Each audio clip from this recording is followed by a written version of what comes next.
you think, Ria, yeah, but I think when we talk about leadership, especially in a situation that we're in, where sometimes we're delivering to young people, but sometimes we're exposing them to these kinds of opportunities.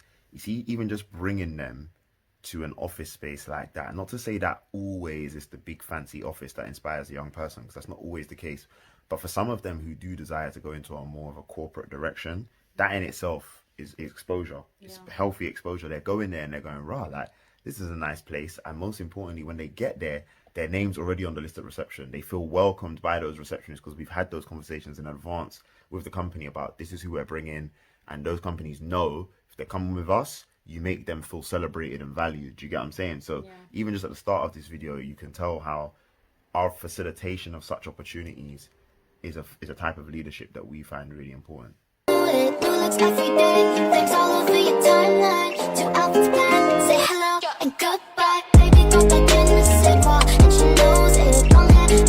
think another important part about leadership is when you actually get involved in the activity with a young person. You don't just do it and then expect them to know everything about what they're doing. Like, when you fully immerse yourself in what they're doing, they feel not only a connection to you, but okay, this person has been through said experience. They can actually help me. If they don't know that you've been through a certain thing, they may not feel the trust to be able to actually follow in your leadership.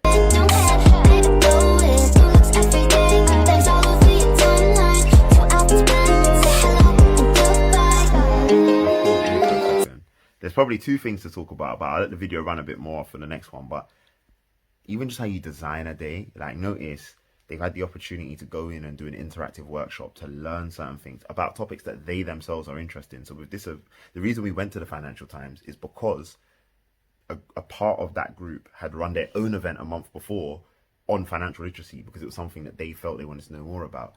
So then we were like, well, when we go to Financial Times, let's give them an opportunity to learn even more. Do you get what I'm saying? So designing a day in a way where they can do that, then have a nice lunch, and then start to explore the different things that happen at the Financial Times as a company. Do you get what I'm saying? How you really design a day in order to be able to meet the different needs and be able to inspire them in different ways and ensure that they can walk away with different pieces of value is super important.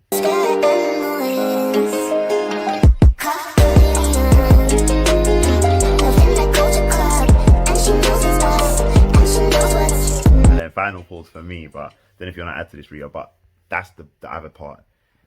They don't feel like any part of this building or any part of this experience is off limits for them.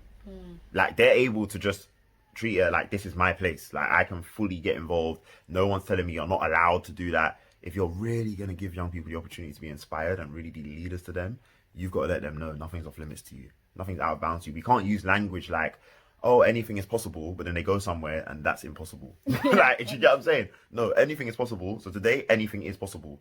Go and sit in the chair like you work there and like you're reading off the teleprompter. Do you get what I'm saying? Go and see what behind the scenes is happening with these, you know, machinery that costs hundreds of thousands of pounds. Obviously, we're not going to do anything to make them rock up the machinery, but you get what I'm trying to say? Yeah.